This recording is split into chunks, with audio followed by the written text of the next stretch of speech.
Well, my next guest was a successful executive, a church deacon, a husband, a father. He seemingly had it all.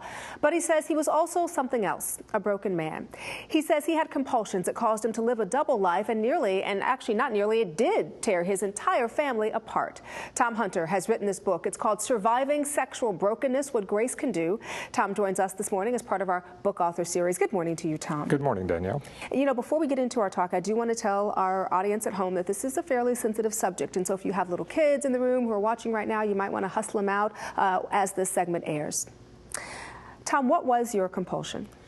Danielle, my compulsion was what I call unwanted same-sex attraction or homosexuality. It was not what I really wanted for my life. I knew it was wrong, but I was compulsed in the sense that I did it anyway. How long did this go on, and when did it start? When did you start feeling?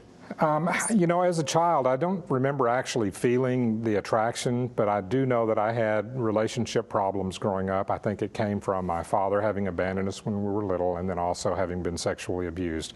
It was really in college when it came to light, which I think is when a lot of us move into sexuality, and so it was in college. You know, we talked about the fact that you're married, that you have children, that you're, really a pillar of the community. You're, part of the church. So this was a secret you were hiding, and it probably was eating you up. I mean, when was the secret revealed? The secret was actually revealed in 2005. It, of course, had gone on my entire life, and you're right, it was eating me up inside.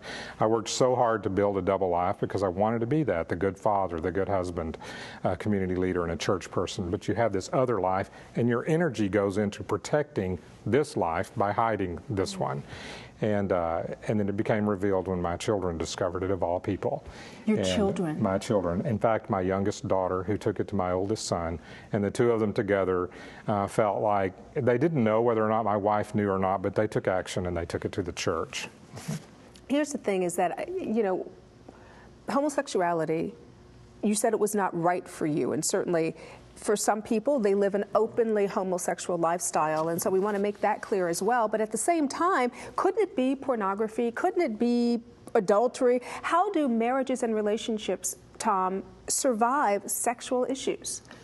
It's very difficult, and some marriages don't, but I believe that almost all could. When you marry somebody, the two of you become one, and everything that you're doing affects that other person. And my unrevealed life obviously was an issue to my wife, even though she didn't know what the issues were. How did your wife I'm so curious to know, what was her feeling when she found out that you were living this double life? Because I have to tell you, it's one thing if you're having relationships with other women. Right. It's another thing when you're having relationships with other men. And so to come to your wife and tell her this is what's going on with you, and you've got children together and you've built a life together. Well, obviously, she felt betrayed. She felt hurt. She worked through those emotions. But she also, and I wish she was here to tell you this, but she has told many people, I had every right to leave him, but I also needed to do what I believe God wanted me to do. And my thought was always that God had brought us together and God would bring us through. And she has exhibited grace to me, which is just immeasurable. Wow. And walked with me through this at great cost, and I know that. Mm-hmm. Do you mind if I ask you what your recovery process has been like, and do you consider yourself today, as we sit here, Thom, recovered? That's a really good question. Actually, I use the word more restored than recovered because there is no what I would call a cure. But I went through a ministry called First Stone, a lot of counseling, had to deal with the issues from my childhood, which I think whether they play a part in your development or not, they need to be dealt with. And then I work with accountability. That means having someone who knows me well enough. You establish boundaries. In other words, you know what your triggers are and you don't go there anymore. And then for me as a Christian, having a spiritual basis by which I live my life, pleasing God above all other people.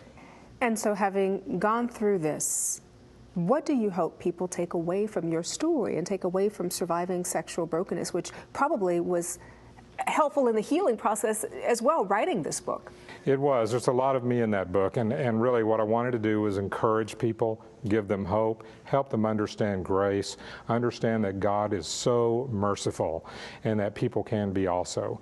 So you can survive sexual brokenness, but not only that, if you know someone in your family or your church or friend or workplace, you can be the catalyst that helps them escape a problem that is really probably eating away at their lives. You can be the person who helps them survive. And finally, before we go, I do want to ask about your relationship with your family today.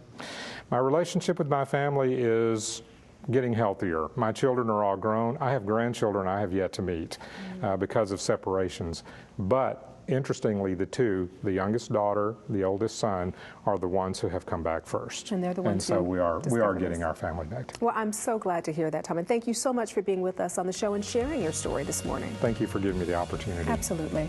And again, the book is called Surviving Sexual Brokenness, What Grace Can Do. For more information on the book or Thom, please visit his website, thomhunter.com.